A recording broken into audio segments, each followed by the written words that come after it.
Hello बच्चा लोग, कैसे हैं? होप करते हैं सब लोग बढ़िया होंगे, मस्त होंगे। ठीक है, तो आइए स्टार्ट करते हैं अपनी चीज़ों को। और जो चैप्टर्स हैं उन चैप्टर्स के बारे में हम सबसे पहले देख लीजिए इसका सिलेबस। इकोनॉमिक्स का कंज्यूमर इक्विलिब्रियम है, ऑब्वियस सी बात है, कंज्यूमर इक्विलिब्रियम हमको पढ़ना है और कंज्यूमर इक्विलिब्रियम के बारे में हमको जानना है। ठीक है भैया, आइए।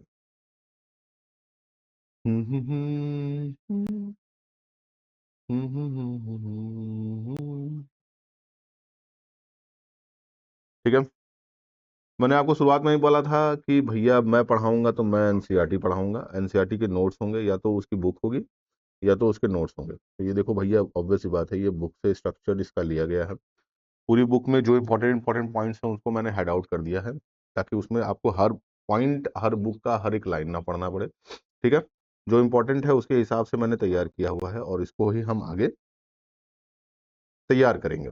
ठीक, चलो। सबसे बड़ी बात यह है कि कंज्यूमर इक्विलिब्रियम होता क्या है, हम ये जान लेते हैं। What is the important meaning of a consumer equilibrium? तो कंज्यूमर इक्विलिब्रियम का कोई मतलब नहीं है, एक सिंपल सा फैक्ट है कि भाई कंज्यूमर जो होगा कौन सा, ये एक तो ये भाई अलग ही चलता है। देखो, हाँ भाई, कंज्यूमर इक्विलिब्रियम का मतलब क्या हो गया? कंज्यूमर इक्विलिब्रियम का मतलब हो गया कि किसी कंज्यूमर के पास पैसा होगा, उस पैसे को वो खर्च करेगा। किसी कंज्यूमर के पास क्या होगा? पैसा होगा, मनी होगा। किसी कंज्यूमर के पास पैसा होगा, इस पैसे को वो कहाँ खर्च करेगा? इस पैसे को वो खर्च करेगा किस में? गुड्स में। कहाँ खर्च करेगा? गुड्स में खर्च करेगा। यहाँ पे हम मानते हैं कि ये जो पैसा होगा वो किसी दो तरीके के गुड्स में कंज्यूम करेगा, यानी कोई एक ए होगा या फिर बी होगा। कहने का तात्पर्य ये है कि यहाँ पे हम दो कॉम्बिनेशंस लेंगे, किसी दो कमोडिटी का, ए और बी का। बात समझ में आई कि किसी कंज्यूमर के पास पैसा है, वो कंज्यूमर जो है वो पैसा कहाँ खर्च कर रहा है? किसी दो कमोडिटीज पे खर्च कर रहा है। अब सारा का सारा कंसिडरेशन, सारा का सारा जो टॉपिक है, सारी की सारी जो थ्योरी है, इसी के आगे पीछे घूमती जाएगी कि भाई कोई कैसे कंज्यूमर अपने इक्विलिब्रियम, मतलब कि अपने सेटिस्फेक्शन लेवल को कहां तक ले जा सकता है, उस दिए गए इनकम में वो कितना पैसा खर्च कर सकता है किसी कमोडिटी में, चाहे वो ए रहा हो चाहे वो बी रहा हो। तो कंज्यूमर के पास बहुत बहुत ऑप्शंस होते हैं, but we shall consider that the consumer choice problem in the situation there are only two goods. भाई, आम और केले के बारे में इन्होंने बात किया। इन्होंने कहा कि चलो ठीक है कि कंज्यूमर जो है वो पैसा खर्च कहाँ करेगा? केले और आम में। ठीक है, the combination is of amount two goods will it is called a consumption bundle.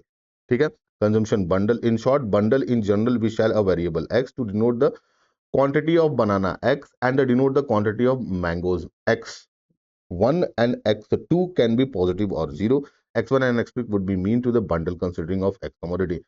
For a particular value x1 and x2, that is x1 and would be give us a particular bundle. मतलब इसमें कुल मिला के देखो सारी बात इन्होंने कही क्या?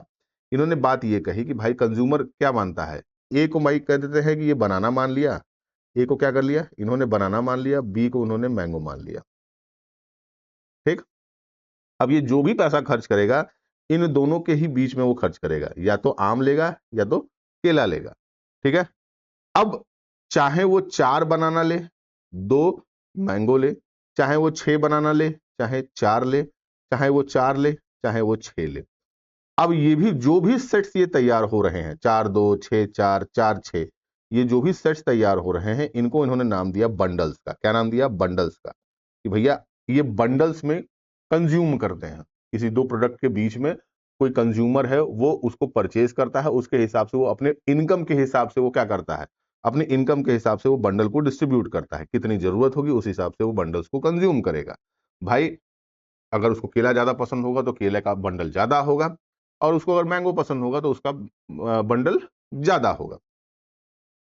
इसी सिचुएशन को डिनोट करते हुए इन्होंने कहा कि यूटिलिटी। अब यूटिलिटी का मतलब क्या हो गया? यूटिलिटी सीधा सीधा शो करता है कंज्यूमर के सेटिस्फेक्शन लेवल को। किसको शो करता है? कंज्यूमर के सेटिस्फेक्शन लेवल को, कि कंज्यूमर जो प्रोडक्ट कंज्यूम कर रहा है, मतलब कंज्यूमर जो केला खा रहा है, जो आम खा रहा है, उससे उसको कितना सेटिस्फेक्शन मिला, कितनी खुशी मिली। आप वो कोई भी कमोडिटी कंज्यूम करते हैं उससे आपको कितनी खुशी मिलती है, इसी को हम कहते हैं क्या? इसी को कहते हैं यूटिलिटी। कि सेटिस्फेक्शन लेवल कितना मिला उस पार्टिकुलर कमोडिटी को कंज्यूम करने से। Utility of a community is a want satisfying capacity, इसको याद रखिएगा, ये इंपॉर्टेंट है, इससे क्वेश्चन बन ही जाते हैं, ठीक है। Utility of a commodity is want satisfying. The more the need of a commodity or a stronger the desire to have it, the greater the utility derived from the commodity. ठीक है, जितनी ज्यादा Dzire होगी किसी particular product को खरीदने की, उससे ज्यादा यूटिलिटी प्रोड्यूस होती है। मेरी बात को समझने की कोशिश करो, एक सिंपल सा फैक्ट तुमको समझाने की कोशिश करते हैं।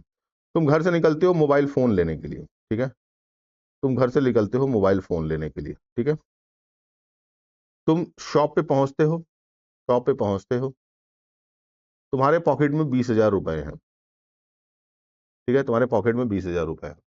शॉपकीपर वहां पे तुमको ऑप्शंस देता है कि भैया ऐसा करिए कि आप 20,000 रुपया दे दीजिए हमको, हम आपको एप्पल का फोन फाइनेंस कर दे रहे हैं, या फिर आप 20,000 के लगभग लगभग कोई एक सैमसंग का फोन या कोई एक एंड्रॉयड फोन ले लीजिए। एप्पल का फोन आप जब लेंगे तो आपको भैया महीने के 1,900 रुपए देने होंगे, ये करीबन करीबन 24 महीने तक आपको इसके पैसे आपको प्रोवाइड करने हैं। सैमसंग में आपको सैमसंग, ओप्पो या कोई किसी अदर फोन में आप कैटेगरी में आपको भैया बहुत पड़ेगा तो 30-35 हजार का एक बढ़िया फोन पड़ेगा, इसमें भी आपको 1,500 रुपए देने होंगे, बट ये आपको 1 साल तक देने होंगे, यानी 12 महीने तक देने होंगे। तुम्हारे दिमाग की बत्ती खुलती है। अब तुम फोन तो लेने गए थे, तुम्हारे मन में बहुत था कि तुम एप्पल का फोन चलाओ। अब desire to purchase Apple in respect to किसके, एंड्रॉयड फोन के, तुम्हारी डिजायरेबिलिटी है वो बढ़ जाएगी। तुम्हारे अंदर ये होगा कि अरे यार 12 महीने की तो बात है, 1,900 रुपए है, कहीं से चटका मारेंगे महीने का 1,900 रुपए तो हम दे ही सकते हैं, बहुत बड़ी बात नहीं है मेरे लिए। पापा से 2 दिन रोएंगे किताब के लिए या कोचिंग के लिए, हमको 1,900 रुपया मिल जाएगा, मेरा पेमेंट हो जाएगा। बात समझ में आई? जैसे ही तुम्हारा दिमाग एप्पल की तरफ गया, तुम्हारा जो यूटिलिटी है, जो तुम्हारी यूटिलिटी है इन रिस्पेक्ट टू किसके, जो एंड्रॉयड फोन ले रहे थे, जो एंड्रॉयड फोन ले रहे थे, इससे ज्यादा हो गई। जैसे ही तुम एप्पल की तरफ बढ़े, तुम्हारी यूटिलिटी ऑफ सेटिस्फेक्शन जो थी वो ज्यादा हो गई किसके, इन रिस्पेक्ट टू एंड्रॉयड की। अरे यार अब मैं कंज्यूम कर रहा हूं जो प्रोडक्ट, उससे मेरी जो डिजायरेबिलिटी है, जो मेरा सेटिस्फेक्शन लेवल है वो बढ़ चुका है। बात समझ में आई? अब यूनिट इज यूटिलिटी क्या है, यहां पे इन्होंने बोला है कि यूटिलिटी एक सब्जेक्टिव मैनर, इसको याद रखिएगा, यूटिलिटी हमेशा सब्जेक्टिव होता है, ये कहने के लिए होता है, क्योंकि जो डिजायर सेटिस्फेक्शन है उसको आप दिखा नहीं सकते हैं, आप उसको बता नहीं सकते हैं कि भाई हमको इतना आनंद आया। किसी कमोडिटी को परचेज करने से आप बस उसको अच्छा और बुरा ही कह सकते हैं। फॉर एन एग्जाम्पल, तुम मार्केट में जाते हो कोई खाना खाने, कोई मान लो कि कोई नाश्ता ही करने जाते हो, कोई स्नैक ही लेने जाते हो, या किसी रेस्टोरेंट में जाते हो। अब रेस्टोरेंट में तुम क्या करते हो, तुम कोई एक फूड कंज्यूम करते हो, कोई एक फूड क्या करते हो, कंज्यूम करते हो, कोई भी खाना तुम उस रेस्टोरेंट में खाते हो, ठीक है, रेस्टोरेंट बहुत अच्छा है, बहुत नामी है, तुम उस रेस्टोरेंट में गए, तुम वहां पे खाना खाए, तो वहां तुम क्या बोलोगे कि भैया आपका चिकन खा के सौठ मजा आया है, ऐसा बोलोगे? नहीं ना, तुम उसको बोलोगे कि भैया आपका खाना बहुत अच्छा है या आपका खाना बहुत खराब है। तुमने उसको ग्रेड दिया, ना कि तुमने ये कहा कि भैया कि आपका खाना 500 यूटिलिटी में है और भैया इसको थोड़ा सा और अच्छा करेंगे तो 1,000 यूटिलिटी में हो जाएगा। ऐसा बोलोगे क्या? नहीं बोलोगे। तो यूटिलिटी जो है वो क्या है, वो सब्जेक्टिव है, वो कहने के लिए है भैया। इकोनॉमिक्स में उसको दिखाने के लिए ऐसा कहा जाता है कि भाई हम किसी प्रोडक्ट को कंज्यूम करते हैं तो हो सकता है कि इसकी डिजायरेबिलिटी जो होगी, जो डिजायर ऑफ सेटिस्फेक्शन होगा, वो कहीं ना कहीं किसी नंबर फॉर्म में हम नहीं दिखा सकते, इसलिए हमने उसका नाम दे दिया यूटिलिटी कि भैया यूटिलिटी, किसी प्रोडक्ट को कंज्यूम करने के बाद हमको उससे कितना सेटिस्फेक्शन मिल रहा है, ये सब्जेक्टिव है। बात समझ में आई कि नहीं समझ में आई?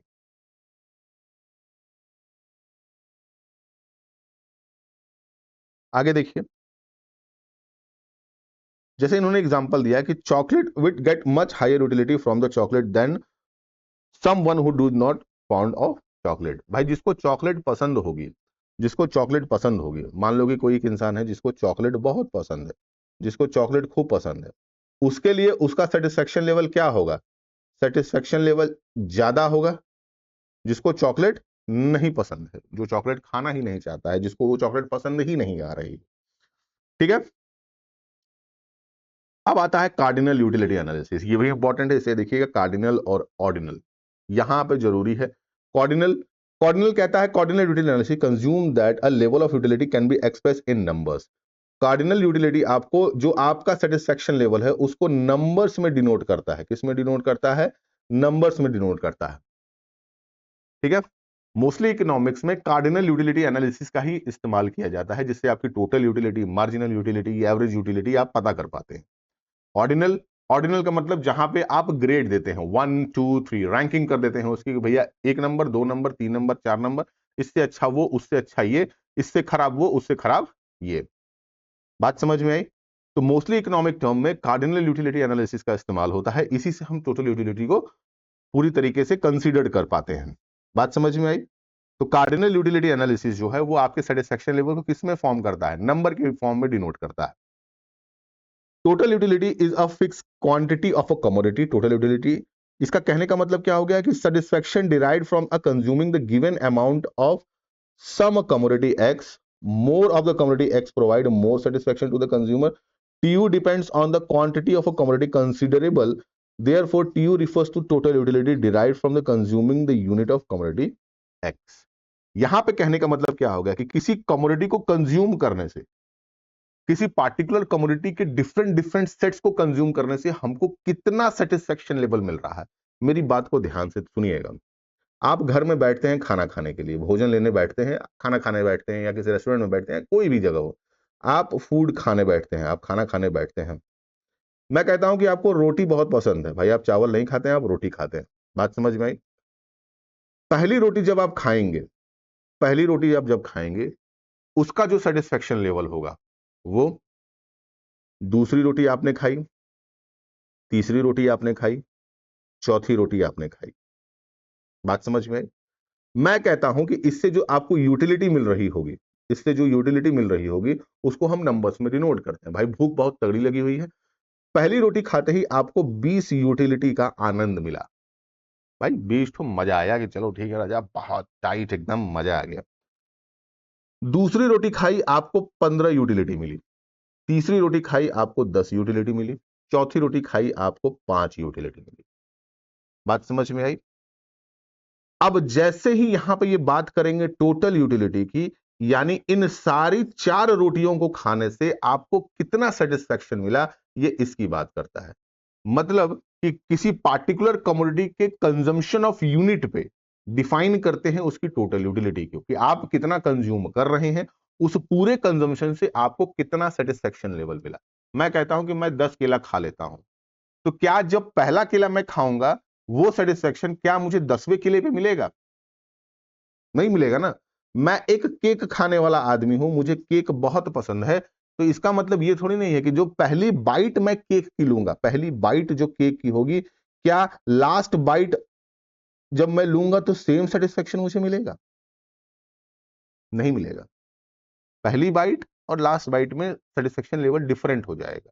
इस पूरे के पूरे प्रोसेस में जितना भी आपको सेटिस्फेक्शन लेवल मिला, इस पूरे के पूरे प्रोसेस में जितना भी आपको सेटिस्फेक्शन लेवल मिला, उसको हम टोटल यूटिलिटी बोलते हैं। तो यहां पे आपकी टोटल यूटिलिटी कितनी हो गई? 20 10 30 5 35, 35 और 10 45 और 5 50। मतलब कि 50 यूटिलिटी आपको मिली कितनी कंजम्पशन ऑफ कमोडिटी से? 4 रोटी से। बात समझ में आई? इसको कहते हैं टोटल यूटिलिटी। अब आते हैं मार्जिनल यूटिलिटी पे। तो मार्जिनल यूटिलिटी बोलता है कि change from the total utility due to the consumption of one additional unit of a commodity. एक एडिशनल यूनिट जैसे ही हम कंज्यूम करते हैं, for example if a banana gives a 28 units of a total utility of 5 bananas gives us 30 units of a total utility. Clearly consumption of 5 banana has cause a total utility. अब देखो यहां पे समझने की कोशिश करो, ये देखो मैं कहता हूं कि कोई यूनिट है, चाहे इसको बनाना ले लीजिए, चाहे इसको मैंगो ले लीजिए, चाहे इसको रोटी ले लीजिए, चाहे आप कुछ भी ले सकते हैं जो आपको अच्छा लगता हो। पहली बार जब उसको खाए होंगे तो आपको जो सेटिस्फेक्शन मिला होगा वो बहुत तगड़ा मिला होगा। भाई हमेशा पहली यूनिट कंज्यूम करने के बाद मुझे आनंद ही तो आएगा ना। पहली बार जब मैं किसी पार्टिकुलर कमोडिटी को कंज्यूम करता हूं उसका सेटिस्फेक्शन लेवल डिपेंडिंग अपॉन जब मैं उस पर जैसे जैसे ऐड ऑन करने लगता हूं उसका सेटिस्फेक्शन लेवल वैसे वैसे घटने लगता है। भाई भूख लगी है तो इसका मतलब ये थोड़ी नहीं है कि बारूदे बना दो, घर का आटा खत्म। अरे पहली रोटी खाओगे जो आनंद मिलेगा उससे थोड़ा कम आनंद मिलेगा किसमें, छठी रोटी में। दूसरी रोटी में उससे थोड़ा सा कम आनंद मिलेगा, तीसरी रोटी में उससे थोड़ा सा कम आनंद मिलेगा, चौथी रोटी में। ऐसे ही करते करते तुम अपने सेटिस्फेक्शन लेवल को पूरा कर लेते। इसी को कहा गया क्या, इसी को कहा गया मार्जिनल यूटिलिटी। कैसे, देखो अब यहां पे अगर हम सिंगुलरली डिवाइड कर दें तो ऑब्वियस सी बात है, पहली रोटी में इसको 12 का आनंद आया, दूसरी रोटी में टोटल यूटिलिटी इसकी कितनी थी, 18 यूनिट थी, तीसरे यूनिट में इसकी टोटल यूटिलिटी कितनी थी, 22 थी, चौथे में 24 थी, पांचवें में 24 थी, मतलब यहां पे वो मैक्स पे चला गया है, और छठे में 22 पे। इस लेवल पे क्या हो रहा है, उसका सेटिस्फेक्शन लेवल कम हो रहा है। हद से ज्यादा जब आप कंज्यूम करते हैं तो आपका सेटिस्फेक्शन क्या होता है, कम ही तो हो जाता है। हद से ज्यादा किसी पार्टिकुलर प्रोडक्ट को अगर आप कंज्यूम करने लगते हैं तो आपका सेटिस्फेक्शन लेवल क्या होगा, कम ही तो होगा ना। अब कंजम्पशन यहां से ऊपर नहीं करोगे ना, ज्यादा कंज्यूम करोगे तो उल्टी हो जाएगी ना, है कि नहीं है। अब रोटी तुमको 5 ही रोटी तुम्हारे सेटिस्फेक्शन लेवल प्रोवाइड कर रही है, तो इसका मतलब ये थोड़ी नहीं है कि तुम 10 रोटी खा जाओगे। भाई 10 रोटी खाओगे उल्टी हो जाएगी। तो यही बात। मार्जिनल यूटिलिटी देखो, पहले यूनिट में 12, दूसरे में 6, तीसरे में 4, चौथे में 2, उसके बाद 0, उसके बाद -2। ठीक, तो यहां से एक फॉर्मूला हमको दिखता है, marginal utility TUN minus TUN minus 1। कैसे, देखो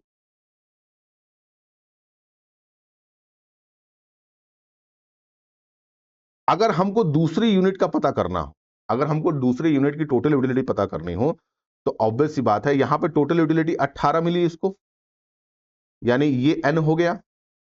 इससे ऊपर यानी n-1, इससे ऊपर इसको हम कहते हैं n-1, कितना हो गया, 12 हो गया।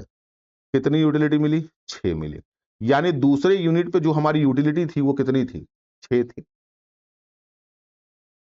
तीसरे यूनिट पे भी चले जाओ, 22 माइनस 18 कितना, 4, 24 माइनस 22 यानी 24 माइनस 22, 2, 24 माइनस 24, 0।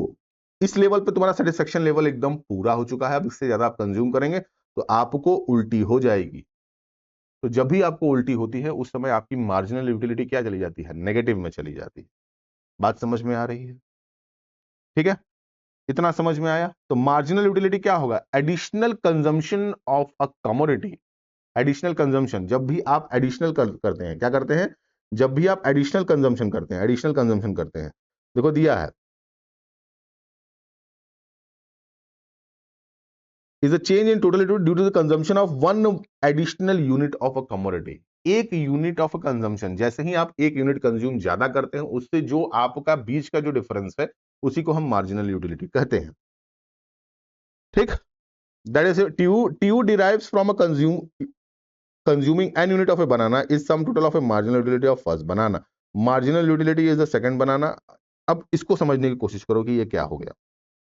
ठीक, यहां तो मैंने तुमको फॉर्मूला पूरा दे ही दिया था, किसका, MU का मैंने तुमको पूरा टोटल फॉर्मूला दे दिया। अगर तुमको TU ही निकालना होगा, क्या निकालना होगा, TU निकालना होगा, तो कैसे निकालोगे बताओ। अगर मुझे TU यहां पे निकालना रहे तो मैं कैसे निकालूंगा, बोलिए, देखिए, TUN is equal to MU1 plus MU2 plus MU3 and so on so forth, जितनी यूनिट होगी। देखते जाओ, पहले 12 था, 12 plus 6 plus 4 plus 2 plus 0 plus -2। 12 और 6 कितना हो गया, 12 6 18, 4 22 और 2 24, 24 में से माइनस गया 2। तो total utility of consumption at 6 unit is equal to 22। ये तुम्हारे 22 के बराबर आया कि नहीं आया। यहां पे total number of utility from a consumption of 6 unit, 6 unit consume करने पे आपको 22 यूटिलिटी मिल रही हो, टोटल यूटिलिटी, वही आपने यहां पे निकाला। कैसे, जब आपने टोटल मार्जिनल यूटिलिटी को क्या कर दिया, ऐड कर दिया। बात समझ में आई। तो ये हो गई आपकी मार्जिनल यूटिलिटी। चलो आगे चलते हैं, इसके ग्राफिकल रिप्रेजेंटेशंस को देख लीजिए। अब ग्राफिकल रिप्रेजेंटेशन में तुमको देखने को मिल रहा होगा कि ये जो सिनेरियो तुमको दिख रहा है, यहां पे ये जो तुमको दिख रहा है, क्या दिख रहा है, ये जो पार्ट तुमको दिख रहा है, ये जो पार्ट है ये टीयू का पार्ट, और ये जो पार्ट है वो किसका है, ये एमयू का पार्ट। जैसे जैसे टोटल यूटिलिटी हमारी बढ़ रही होगी, जैसे जैसे टोटल यूटिलिटी हमारी बढ़ रही होगी, हमारी मार्जिनल यूटिलिटी डिक्लाइन कर रही है, कर रही है कि नहीं कर रही है। जब तुम्हारी टोटल यूटिलिटी मैक्स पे होगी, जब टोटल यूटिलिटी मैक्स पे होगी, तो तुम्हारे मार्जिनल यूटिलिटी कहां होगी, जीरो होगी। देखो ये लाइन तुमको दिख रही है, ये लाइन तुमको दिख रही है। जब टोटल यूटिलिटी क्या थी, जब यहां पे टोटल यूटिलिटी मैक्स पे थी, उस समय मार्जिनल यूटिलिटी कहां पे थी, जीरो पे थी। जैसे ही तुम्हारी टोटल यूटिलिटी डिक्लाइन करने लगी, क्या करने लगी, डिक्लाइन करने लगी, मार्जिनल यूटिलिटी कहां चला गया, निगेटिव हो गया। मार्जिनल यूटिलिटी क्या हो गया, निगेटिव हो गया। ठीक, इसी प्रोसेस को कहते हैं law of diminishing marginal utility. When more and more commodity consumed by a consumer, a stage will come, marginal utility starts declining. Simple law of diminishing marginal utility इन्होंने बता दिया कि जब आप एक के बाद एक किसी पार्टिकुलर कमोडिटी को कंज्यूम करने लगते हैं, तो एक समय के बाद आपकी यूटिलिटी क्या होने लगती है, डिक्लाइन करने लगती है, कम होने लगती है। इवन दो वो जीरो भी हो जाएगी और बाद में चल के वो नेगेटिव भी हो सकती है। ठीक, the quantity of a commodity that a consumer is willing to buy and able to afford given prices of a goods and income of a consumer is called demand। भाई ऑब्वियस सी बात है, इन्होंने यहाँ पे डिमांड के बारे में थोड़ा सा हमें आइडिया दे दिया। The quantity of a commodity that a consumer is willing to buy and is able to afford given price of a goods and income of a consumer is called demand। भाई तुम्हारे दिए गए income पे जब कोई consumer किसी particular product को खरीदता है, उसी को तो डिमांड कहते हैं।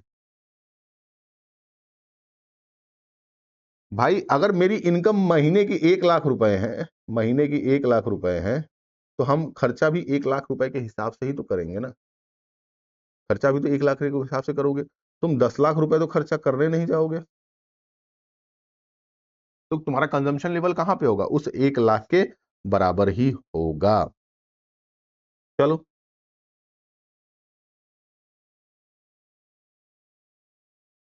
यहां पे बात हो रही है क्वांटिटी की, ग्राफ देखो, और यहां पे बात हो रही है प्राइस की। यहां पे बात हो रही है किसकी, क्वांटिटी की, यहां पे बात हो रही है प्राइस की। जैसे जैसे प्राइस बढ़ता जाएगा, उस पार्टिकुलर कमोडिटी की कंजम्पशन भी घटती जाएगी। जैसे जैसे देखो यहां पे प्राइस क्या हो रहा है, जैसे जैसे ऊपर की तरफ बढ़ रहा, जैसे जैसे प्राइस क्या हो रहा है, ऊपर की तरफ बढ़ रहा है, जैसे जैसे प्राइस ऊपर की तरफ बढ़ रहा है, उस पार्टिकुलर कमोडिटी की कंजम्पशन यूनिट भी क्या हो रही है, घटती जा रही है। क्योंकि प्राइस बढ़ेगा तो हमारा कंजम्पशन भी घटेगा। सारा का सारा मामला डिपेंड करता है कंज्यूमर के इनकम पे, और सारा का सारा मामला इनकर्ड करता है किस पे, उसके प्राइस पे, कि कमोडिटी की प्राइस कितनी है। ठीक है, तो पहला पॉइंट कंज्यूमर के इनकम पे डिपेंड करेगा कि भाई उसकी इनकम बढ़ रही है कि घट रही है। दूसरा point price of a commodity, price of a commodity, price of a commodity. तीसरा प्राइस पॉइंट है price of related goods, price of related goods. अब रिलेटेड गुड्स में क्या, सब्स्टिट्यूट गुड्स और कॉम्प्लीमेंट्री गुड्स। सब्स्टिट्यूट गुड्स वो goods जो एक दूसरे को हटाते हो, जैसे चाय और कॉफी। अगर चाय की प्राइस बढ़ती जाएगी तो हम कॉफी पे शिफ्ट हो जाएंगे, अगर कॉफी की प्राइस बढ़ती गई तो हम चाय पे शिफ्ट कर जाएंगे। ये सब्स्टिट्यूट हुआ। कॉम्प्लीमेंट्री गुड्स जो एक दूसरे को कॉम्प्लीमेंट्री करते हो, पेंसिल एंड रबर, ये कॉम्प्लीमेंट कर रहे हैं। अगर पेंसिल की प्राइस, अगर पेंसिल की प्राइस घटी तो रबर की डिमांड क्या होगी, बढ़ेगी। अगर पेंसिल की प्राइस बढ़ी तो रबर की डिमांड क्या होगी, कम होगी। क्योंकि ये कॉम्प्लीमेंट कर रहा है ना, एक दूसरे के साथ लेना जरूरी है। पेंसिल लेकर क्या करोगे जब रबर ही नहीं लोगे, ये तो कॉम्प्लीमेंट्री गुड्स में आ गए। सब्स्टिट्यूट गुड्स जैसे टी एंड कॉफी, अगर इसकी प्राइस बढ़े यानी टी की प्राइस बढ़े तो कॉफी का डिमांड क्या हो जाएगी, बढ़ जाएगी। अगर इसकी प्राइस घटेगी तो कॉफी की डिमांड क्या होगी,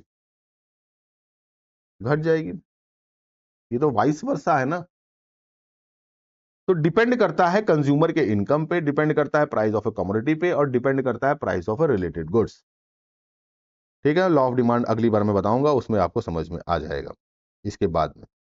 अब आते हैं ऑर्डिनल यूटिलिटी एनालिसिस।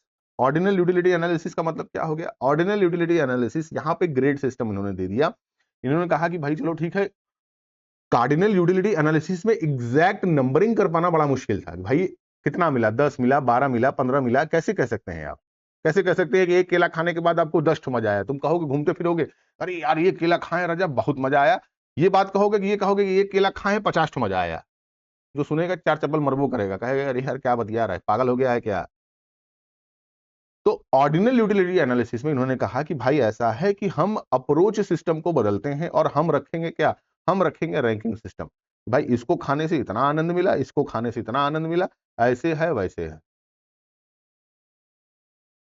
बात समझ में आई।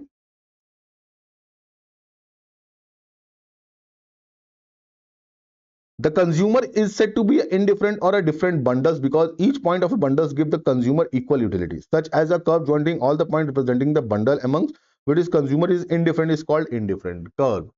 अब यहां पे इन्होंने क्या कह दिया कि एक इनडिफरेंट कर्व का एक सिनेरियो इन्होंने डाल दिया कि भाई ऑर्डिनल यूटिलिटी एनालिसिस, यानी अगर ऑर्डिनल अप्रोच में आप सिस्टम में जाते हैं तो एक आपको इनडिफरेंस कर्व का सिनेरियो देखने को मिलेगा। अब ये इनडिफरेंस कर्व का सिनेरियो क्या था, ये इनडिफरेंस कर्व का सिनेरियो ये डिनोट करता था कि जब भी हम किसी बंडल को खरीदते थे, जब भी हम किसी बंडल को कंज्यूम करते थे, यानी दो प्रोडक्ट को ले लेते थे, अगर हम यहां पर ले लेते बनाना, बनाना और प्लस मैंगो ले लेते, क्या ले लेते, बनाना और प्लस मैंगो ले लेते, तो इन दोनों के साथ का जो बंडल्स है, चाहे 2 लो, चाहे 4 लो, चाहे 4 लो, चाहे 2 लो, चाहे 6 लो, चाहे 4 लो, चाहे 4 लो, चाहे 6 लो, ये सारे के सारे जो बंडल्स थे, ये जो सारे के सारे बंडल्स थे, ये जो सारे के सारे बंडल्स तुमको दिख रहे हैं, ये सारे के सारे बंडल्स जो थे वो same level of satisfaction provide कर रहे थे। बात समझ में आई कि नहीं समझ में आई। बट सबसे बड़ा फैक्टर था कि ये सारे बंडल्स कंज्यूमर के इनकम के हिसाब से होने चाहिए थे। ये सारे के सारे बंडल्स क्या होने चाहिए थे, कंज्यूमर के इनकम के हिसाब से होने चाहिए थे। अगर कंज्यूमर अपना पैसा किसी दो पार्टिकुलर प्रोडक्ट्स में खर्च कर रहा होगा तो वो जो भी बंडल कंज्यूम करेगा वो उसके सेटिस्फेक्शन लेवल को पूरा ही करेगा। भाई किसी दिन तुमको केला ज्यादा खाने का मन करेगा, किसी दिन तुमको आम ज्यादा खाने का मन करेगा, किसी दिन नहीं खाने का मन करेगा, कुछ और खाओगे, बट जब भी तुम किसी पार्टिकुलर प्रोडक्ट को कंज्यूम कर रहे होगे तुम्हारा सेटिस्फेक्शन लेवल तो सेम होगा ना। चलो ठीक है, तुमको केला आम नहीं पसंद, तुमने अमरूद खा लिया, सेब खा लिया, गुआवा खा लिया, एप्पल खा लिया, बट खाने के बाद तो तुमको सेम लेवल ऑफ सेटिस्फेक्शन मिला।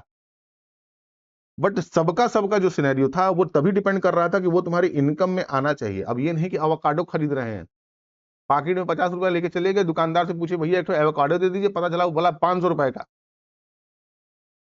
पॉइंट गीला हो गया। तो वो नहीं होना चाहिए था। अब इनडिफरेंस कर्व का जो ग्राफिकल रिप्रेजेंटेशन था, उन्होंने कहा कि चलो ठीक है, ये बनाना हो गया, ये हमारा क्या हो गया, मैंगो हो गया। ठीक, चाहे हम ये यूनिट कंज्यूम करें, चाहे हम ये यूनिट कंज्यूम करें, चाहे हम ये यूनिट कंज्यूम करें, चाहे हम ये यूनिट कंज्यूम करें, हमको सेम लेवल ऑफ सेटिस्फेक्शन मिल रहा है। मतलब कि हम किसी भी सिनेरियो में थे, हम किसी भी सिनेरियो में थे, चाहे ये यूज कर रहे थे, चाहे ये यूज कर रहे थे, चाहे ये यूज कर रहे थे, चाहे ये यूज कर रहे थे, हमको सेम लेवल ऑफ सेटिस्फेक्शन मिल रहा था। इसी को इन्होंने कह दिया कि इनडिफरेंट कर्व, कि भाई कस्टमर क्या है, वो कोई भी सिनेरियो का कोई भी डिफरेंट कॉम्बिनेशन को उठा सकता है, बट उसको सेम लेवल ऑफ सेटिस्फेक्शन मिलेगा किसी भी कॉम्बिनेशन को वो उठाए। Consumer with the same level of satisfaction, it is clear that the consumer get one more banana, he has to forgo some mango, and her utility analysis level remain the same, and she remains on the same indifferent curve. ठीक है, indifference curve slows downward the amount of mango that our consumer has to forgone in order to get an additional banana. Her total utility level being the same is called marginal rate of substitution. In other words, MRS is simply the rate at which the consumer will substitute a banana for a mango so that her total utility remain the same. यहां पे ये जो formula दिया हुआ है MRS is equal to delta y divided by delta x, ये important है, ये कभी कभी क्वेश्चन में पूछ देता है, इसको दिमाग में अपने बैठा लीजिएगा। MRS is equal to delta y by delta x. अब इसको पहले जानने से पहले हम समझ लेते हैं मार्जिनल रेट ऑफ सब्स्टिट्यूशन क्या कहता है। हमारा MRS क्या कहता है, तुमको नाम से ही समझ में आ रहा है कि marginal rate of substitution, marginal rate of substitution, किस मार्जिन से किसी पार्टिकुलर प्रोडक्ट को तुम छोड़ते हो, उस छोड़ने के बावजूद भी तुम्हारा लेवल ऑफ सेटिस्फेक्शन बरकरार रहता है। कैसे? अब एग्जांपल इन्होंने यहां पे बनाना का दिया था, बनाना, और क्या कहा था, मैंगो का दिया था, मैंगो का दिया था। एक पार्टिकुलर बंडल्स को हम तैयार करते हैं, जैसे मान लो कि हम खरीदते हैं, टोटल ओवरऑल 10 यूनिट्स खरीदनी है, चाहे बनाना की रहा हो चाहे मैंगो की रहा हो, इन 10 यूनिट्स तुम्हारी कंजम्पशन लिमिट है। इस 10 यूनिट के बाद तुम्हारी मार्जिनल यूनिट डिक्लाइन करने लगती है, मतलब तुम्हारी क्षमता इस 10 यूनिट खाने की है, चाहे बनाना का खा लो चाहे मैंगो का खा लो, इसके बाद तुम्हारी स्थिति खराब हो जाती है, तुम इसके आगे नहीं जा सकते हो। अगर वो बनाना कंज्यूम कर रहा है तो 2 बनाना और 8 मैंगो, मैं बोलूं कि 4 बनाना 6 मैंगो, 6 बनाना 4 मैंगो, 2 बनाना और 8 मैंगो। बात समझ में आई? अब इसके प्रोस्पेक्टिव को समझना। MRS यहां पे क्या कहता है कि अगर तुमने बनाना को कंज्यूम करने के लिए, बनाना को कंज्यूम करने के लिए मैंगो को छोड़ दिया, बनाना को कंज्यूम करने के लिए तुमने मैंगो को छोड़ दिया, जिस रेट ऑफ सब्स्टिट्यूशन से छोड़ा, मतलब जिस रेट पे तुमने छोड़ा, उसी को कहते हैं मार्जिनल रेट ऑफ सब्स्टिट्यूशन। कहने का मतलब हो, चाहे 2 आम खाओ 2 केला खाओ, 8 आम खाओ, 4 केला खाओ, 6 आम खाओ, 6 केला खाओ, 4 आम खाओ, 2 केला खाओ, 8 आम खाओ, बट लेवल ऑफ सेटिस्फेक्शन तुम्हारा क्या है, सेम है। बट किसी एक पार्टिकुलर प्रोडक्ट को कंज्यूम करने के लिए तुम दूसरे प्रोडक्ट को छोड़ रहे हो, यानी बनाना को कंज्यूम करने के लिए तुम क्या कर रहे हो, मैंगो को छोड़ रहे हो, तो जिसको छोड़ रहे हो उसी को कहते हैं मार्जिनल रेट ऑफ सब्स्टिट्यूशन। यहां पे इन्होंने इसी वजह से एक फॉर्मूला दिया, MRS is equal to delta y by delta x, delta y by delta x. किस मार्जिन से तुमने छोड़ा, किसको, किसी एक प्रोडक्ट को कंज्यूम करने के लिए दूसरे प्रोडक्ट को जो तुम छोड़ रहे हो, उसको किस मार्जिन से छोड़ रहे हो।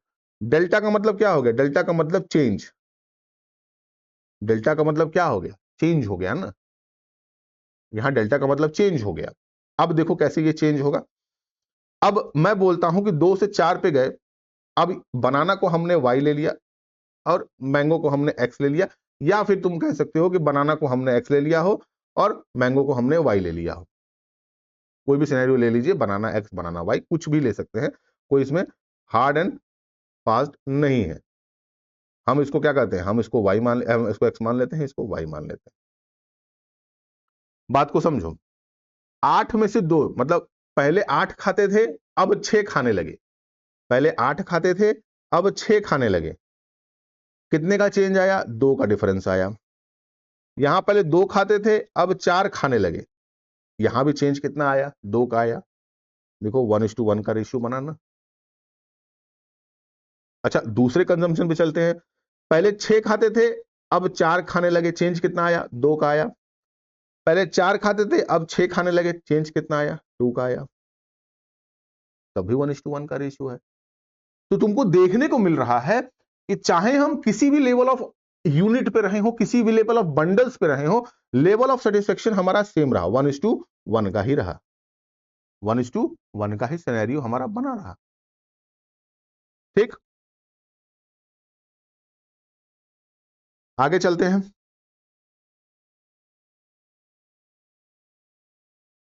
अब देखो representation of law of diminishing marginal rate of substitution क्या है, इसका रिप्रेजेंटेशन ये देखना है। क्वांटिटी ऑफ बनाना दिया हुआ है 1, क्वांटिटी ऑफ मैंगो दिया हुआ है y, यहां पे MRS है क्या, कुछ नहीं, पहली यूनिट है तो पहली यूनिट में तो कोई चेंज नहीं आएगा, पहली बार खा रहे हो तो कोई चेंज आने का मतलब ही नहीं है। दूसरी यूनिट खा रहे होंगे तो यहां पे 2 है, यहां पे 12 है, इन दोनों के बीच का डिफरेंस कितना हो गया, 1, इन दोनों के बीच का डिफरेंस क्या हो गया, 3, यानी 3:1। यहां पे 3 है, इन दोनों के बीच का डिफरेंस 1, इन दोनों के बीच का डिफरेंस क्या, 2, यानी 2:1। इन दोनों के बीच का डिफरेंस 3 और 4 का डिफरेंस 1 और 10 और 9 का डिफरेंस 1, तो यहां भी 1 आया। बात समझ में आई कि नहीं समझ में आई? तो ये जो एमआरएस है, जो ये शो कर रहा है, ये शो कर रहा है क्या कि मतलब कि कितने रेट से तुम सब्स्टिट्यूट कर रहे हो एक प्रोडक्ट को दूसरे प्रोडक्ट को कंज्यूम करने के लिए। मतलब अगर तुम बनाना छोड़ रहे होगे तो कितना, किस मार्जिन से तुम छोड़ रहे हो ताकि तुमको सेम लेवल ऑफ सेटिस्फेक्शन मिले, और अगर तुम मैंगो को छोड़ रहे हो तो किस रेट ऑफ सब्स्टिट्यूशन पे छोड़ रहे हो कि तुमको बनाना से उतना ही लेवल का सेटिस्फेक्शन मिलेगा। With the increase in the number of a banana, the consumer will fed the inclinations of sacrifice a small and a smaller amount of mangoes. The tendency of MRS is fall with the increase in quantity of banana is known as law of diminishing marginal rate of substitution. ये important है, इसको याद रखिए। यहां पे बोला कि with increase in the numbers of a banana, जब तुम बनाना को कंज्यूम करते हो, will fed to inclination to sacrifice a small and a smaller amount of a mango. जैसे ही तुम बनाना का कंजम्पशन बढ़ा रहे हो, यहां पे आम की जो क्षमता है वो धीरे धीरे डिक्लाइन कर रही है। बात समझ में आई? The smaller amount of mangoes, the tendency of MRS to fall with the increase in a quantity of banana is known as law of diminishing marginal rate of substitution. The tendency of MRS to fall, इसी जो MRS fall हो रहा है इसी को हम कहते हैं क्या? Law of diminishing marginal rate of substitution. बात समझ में आई? कैसे?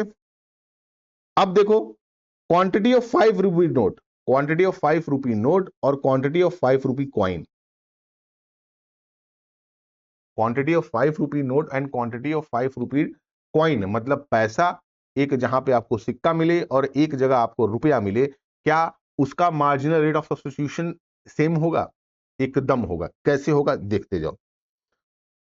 तुम्हारे पास एक नोट थी और 8 नोट तुम्हारे पास सिक्के थे, 8 सिक्के थे। तुम्हारे पास 2 नोट हुई, तुम्हारे पास 7 सिक्के हुए, इनके बीच का डिफरेंस 1, इनके बीच का डिफरेंस 1, 1:1। तुम्हारे पास 3 नोट आई, तुम्हारे पास 6 सिक्के आए, इनके बीच का डिफरेंस क्या है? इनके बीच का डिफरेंस 1 ही है। तुम्हारे पास 4 नोट थी, 4 नोट थी और 5 सिक्के आए, इनके बीच का भी डिफरेंस 1 ही है। तो 1:1 का रेशियो बना। मतलब चाहे सिक्के रुपए में, चाहे सिक्का हो, चाहे नोट हो, भाई खरीदारी तो करेगा ही ना, वो खर्च होगा तो खरीदारी तो करेगा ही करेगा। ठीक है, तो यहां पे मार्जिनल रेट ऑफ सब्स्टिट्यूशन आपका बराबर है, कोई भी इंडिफरेंस नहीं आया। तो यहीं से हमको एक समझ में आता है जिसको कहते हैं मोनोटोनिक प्रेफरेंस। मोनोटोनिक प्रेफरेंस का मतलब ये है कि आप किसी भी लेवल ऑफ बंडल्स का इस्तेमाल करिए, किसी भी लेवल पे रहिए, चाहे 4 खाइए, 5 खाइए, 5 खाइए, 4 खाइए, 3 खाइए, 4 खाइए, कोई भी बंडल तैयार करिए, आपको सेम लेवल ऑफ सेटिस्फेक्शन मिलेगा हर यूनिट ऑफ आउटपुट पे। चाहे यहां पे रहो, चाहे यहां पे भी रहो, तुम्हारा जो लाइन है वो स्ट्रेट है। जो जहां तुम्हारी लाइन जो है वो क्या है? स्ट्रेट है। यानी तुमको सेटिस्फेक्शन लेवल मिल रहा है, चाहे तुम एक प्रोडक्ट को ज्यादा कंज्यूम कर रहे हो, दूसरे को कम कर रहे हो, चाहे तुम दूसरे को ज्यादा कर रहे होगे और पहले को कम कर रहे होगे, तुम्हारा लेवल ऑफ सेटिस्फेक्शन हमेशा ज्यादा ही रहेगा, यानी बराबर ही रहेगा। इसी को हम कहते हैं मोनोटोनिक प्रेफरेंस। ठीक है। इंडिफरेंस मैप, इंडिफरेंस मैप में आप ये देख रहे होंगे, ये अलग अलग 3 बार बने हुए हैं, इनको समझ लेना। ये 3 बार शो करते हैं जैसे जैसे कंज्यूमर की इनकम बढ़ती है उसका इंडिफरेंस कर्व भी आगे की तरफ बढ़ने लगता है। अब यहां पे वो 10,000 रुपए कमा रहा था, यहां पे वो 20,000 रुपए कमा रहा था, यहां पे वो 30,000 रुपए कमा रहा था। मेरी बात को समझना, अगर 10,000 रुपए तुम कमा रहे थे तो मैं तुमसे कहता हूं कि चलो ठीक है, तुम्हारे घर में कोई ड्राई फ्रूट्स ले आते हो, तो बहुत करते होगे तो 100 ग्राम बादाम, 100 ग्राम तुम क्या करते होगे? आमंड खरीदते होगे, 100 ग्राम आमंड खरीदते होगे, और तुम कैश्यू खरीदते होगे, कैश्यू खरीदते होगे 100 ग्राम। अगर तुम्हारी इनकम कितनी थी? अगर तुम्हारी इनकम 10,000 के आसपास थी, इनकम बढ़ी, ये 20,000 हो गया, भाई तुमको फॉन्ड हो तो ऑब्वियस सी बात है ये 200 ग्राम हो जाएगा। कैश्यू कितना हो जाएगा? ये भी 200 ग्राम हो जाएगा। ऐसे ही तुम्हारी तनख्वाह 30,000 हो गई तो ये 300 ग्राम हो गया, ये भी 300 ग्राम हो गया। यहां पे इंडिफरेंस कर्व ऊपर की तरफ जा रहा है। कहां जा रहा है? इंडिफरेंस कर्व तुम्हारा कहां जा रहा है? ऊपर की तरफ जा रहा है। ये शो करता है कि कंज्यूमर की इनकम बढ़ती है तो उसका क्या होता है? उसका कंजम्पशन भी बढ़ता है और उसका इंडिफरेंस कर्व भी चेंज होता है।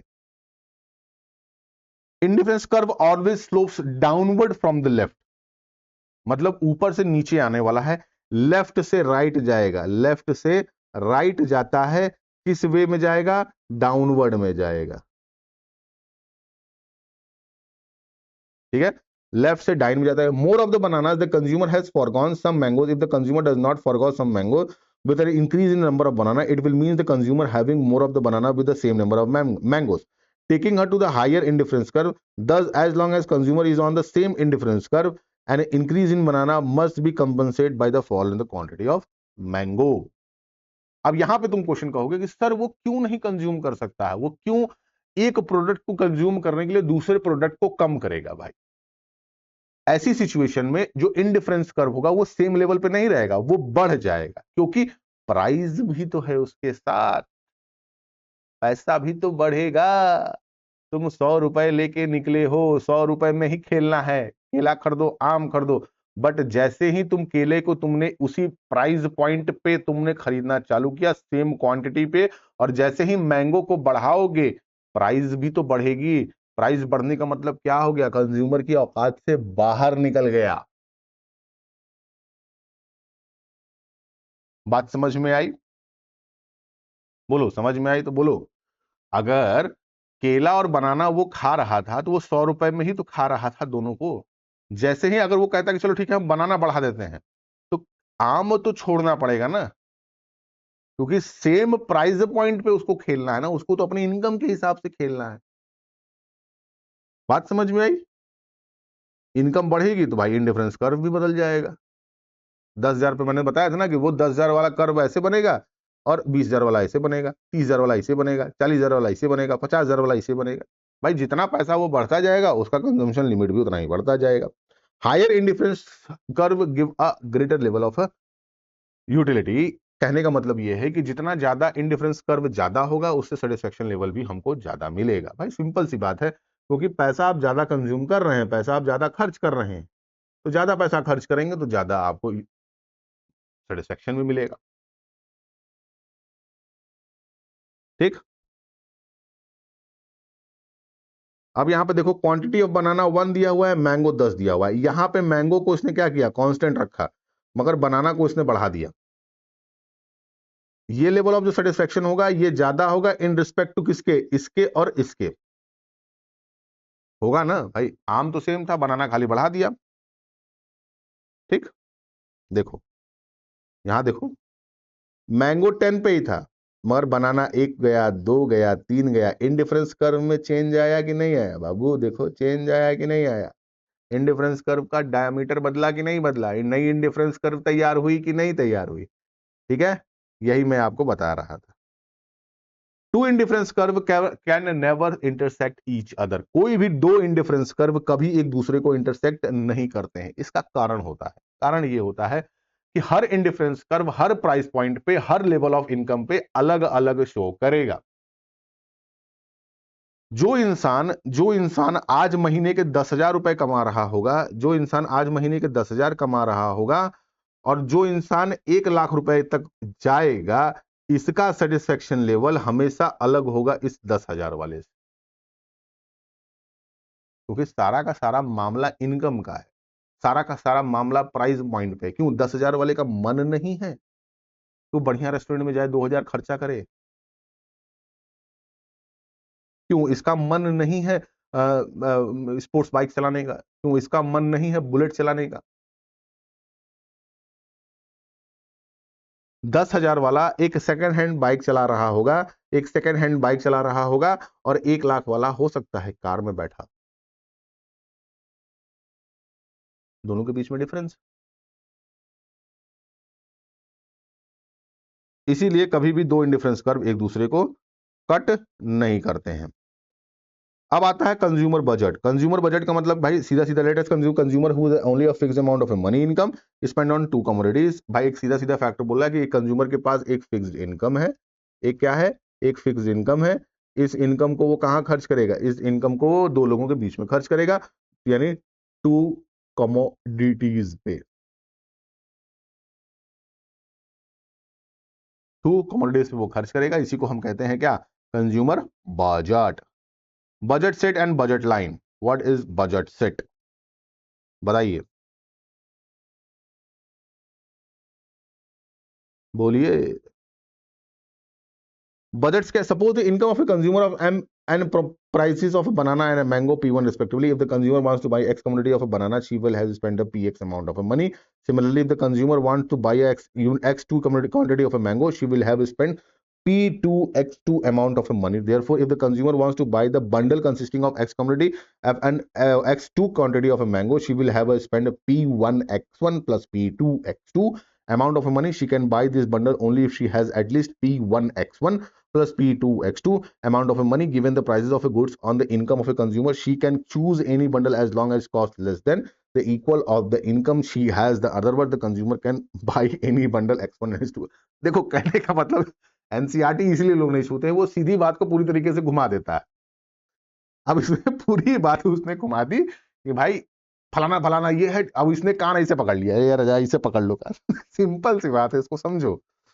कहने का मतलब उसने कह दिया कि भाई कोई भी कंज्यूमर अपनी इनकम के हिसाब से, अपनी इनकम के हिसाब से किसी 2 कमोडिटी को यानी बनाना को और मैंगो को खरीद रहा है।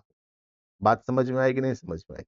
अपनी इनकम के हिसाब से वो केला खरीद रहा है, अपनी इनकम के हिसाब से वो मैंगो खरीद रहा है। अगर वो 100 रुपए का ले गया है तो वो 100 रुपए का बनाना खरीदेगा और 100 रुपए का मैंगो खरीदेगा।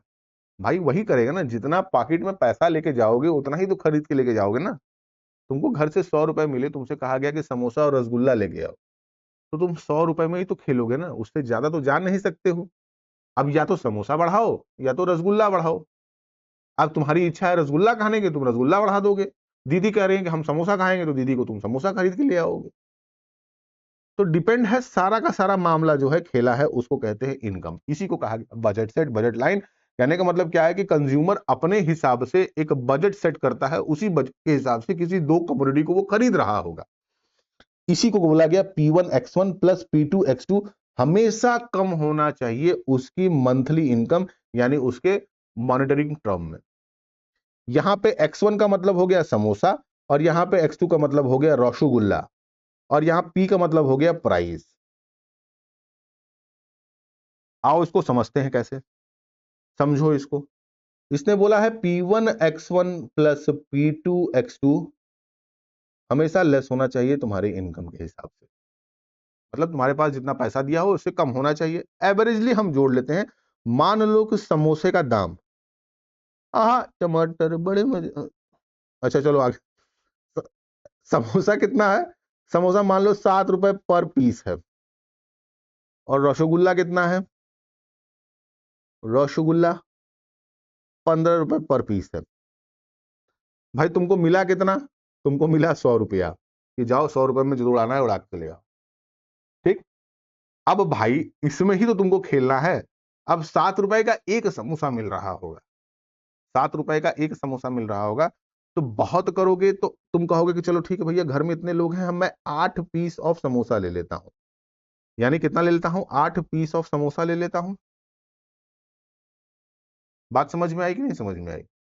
और बहुत करूंगा तो मैं 15 पीस में, मैं 15 रुपए पीस है तो मैं 4 पीस, 3 पीस में क्या करता हूं, मैं रसगुल्ला ले लेता हूं। अब ये हो गया।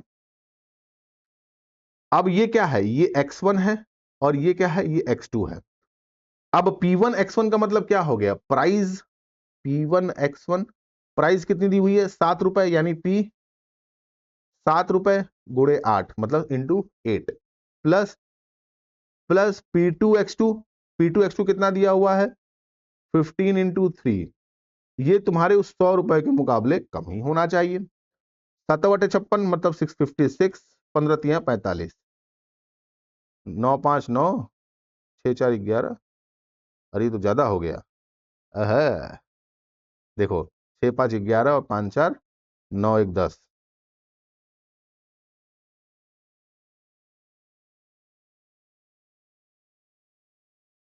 101 रुपए। ठीक, रेट कम कर देते हैं। मान लो यहां पे भाई हमने कर दिया कि यहाँ पे ये 7 समोसा लेगा। कितना लेगा? 7 समोसा लेगा। यहाँ पे इन्होंने 7 समोसा ले लिया, ये हो गया 49। यहाँ 49 हो गया, 14 का 1 हासिल, 8 1 9 94। ये कितना? 100 से कम है। हुआ ना?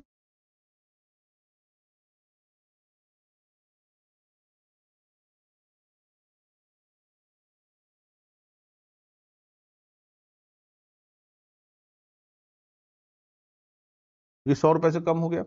भाई ये जो 100 रुपए थे इसी को कही गई बजट। ठीक है, बजट इसी को कहा गया कि भाई इतने पैसे में खर्च करना है। अब इसी से बजट सेट तैयार होगा। इसी से क्या होगा? बजट सेट तैयार होगा। कहने का मतलब क्या हो गया कि इसी पैसे में कितना वो समोसा खरीद सकेगा और कितना वो रसगुल्ला खरीद सकेगा। हो सकता है कि भाई वो रसगुल्ले का यूनिट बढ़ा दे और समोसे की यूनिट को कम कर दे।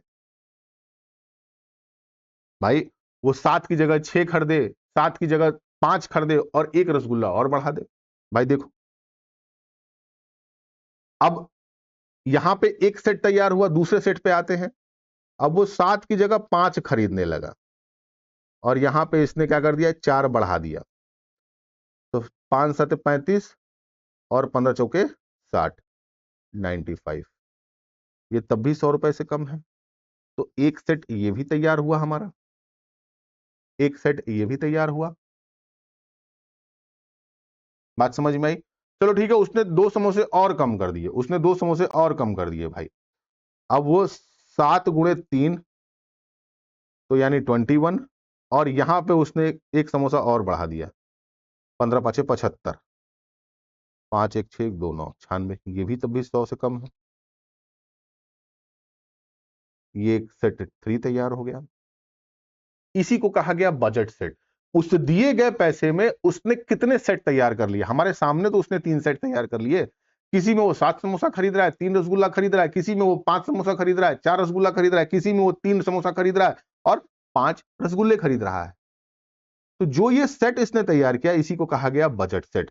जैसे ही इसका ग्राफिकल रिप्रेजेंटेशन हो जाए, जैसे ही इसका क्या हो? ग्राफिकल रिप्रेजेंटेशन होगा। जैसे ही इसका ग्राफिकल रिप्रेजेंटेशन होगा, जैसे ही इसका क्या होगा? ग्राफिकल रिप्रेजेंटेशन होगा, ये कहलाने लगेगा क्या? Budget line. क्या कहलाने लगेगा? Budget line. बात समझ में आई? बात समझ में आई तो बोलो अच्छा आदमी। देखो, ये बजट लाइन इसकी तैयार हो गई। ठीक,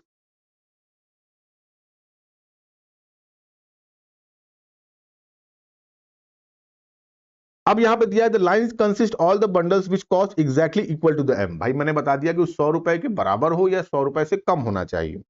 एक इंपॉर्टेंट फॉर्मूला आपके सामने देखने को मिलेगा कि अगर x2 m1 by P two minus P one by P two into x, ये फॉर्मूला है। इस फॉर्मूले को याद रखिएगा। ये फॉर्मूला आपको दे देता है कि बजट सेट के फॉर्मूले को डिफाइन करिए। ठीक है, हॉरिजॉन्टल आउटपुट और प्राइस रेशियो और slope of A budget line, ये मैंने आपको बता दिया कि भाई क्या है। ये देखिए, इसकी बजट लाइन मैंने आपको बता दी कि बजट लाइन का क्या होता है। यहां पे मुझे बताने की आवश्यकता नहीं है, ये फॉर्मूला भी आपके सामने दिया हुआ है। ठीक है, और कुछ मुझे बताने की तो आवश्यकता नहीं लग रही है। बाकी ये सब पॉइंट्स पे उतने हेरिडेटरी नहीं है। आइए कुछ पॉइंट्स है जो मैं आपको समझा देता हूं। देखो, बजट लाइन कभी कभी नीचे की तरफ जाती है जब तुम्हारी इनकम क्या होगी? डिक्लाइन करने लगेगी। इनकम क्या होगी? डिक्लाइन करने लगेगी। इनकम क्या होगी? डिक्लाइन करने लगेगी। और बजट जब तुम्हारा ऊपर चला जाता है तब जब तुम्हारी इनकम क्या करने लगती है? इनकम तुम्हारी इंक्रीज हो जाती है। पहले जो तुम सामान खरीद रहे थे, पहले सॉरी